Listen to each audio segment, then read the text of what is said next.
Imagine if you really could do any learning outside of the classroom, anywhere, at any time.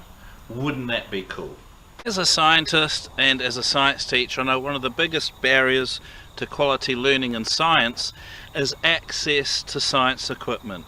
So one of the things I'd like to try is if schools could purchase and fund access to things like these digital multimeters that electricians use. They're quite cheap in New Zealand, they're only about $10. They're very robust, just about unbreakable, but the sensors you can put on here, which we've discovered through trial and error, are extremely versatile, extremely cheap. This is a heat sensor, only costing a few cents.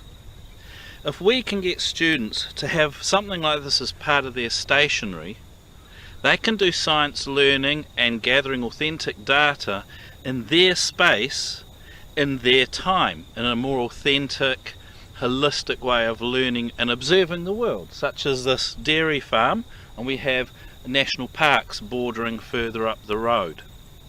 So this is very good in terms of meeting some of the SDG goals, such as ensuring healthy lives and promoting well-being for all ages, because if the students had this equipment at home as part of their normal school stationery and they're encouraged to think and learn and observe at home, if they were to discover they have maybe coldish homes, or they notice some heat loss, they're a bit chilly in some room, they can actually gather that data, and they could also experiment with different ways of preventing heat loss in the environment.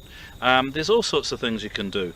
They could also hold local communities to account, if you like, in terms of if there are claims that wastes from farms are being properly processed, and if they're being discharged into the environment with no adverse effects. Guess who can come along and hold the community to account with their mobile, cheap sensors? They can go down, test water quality.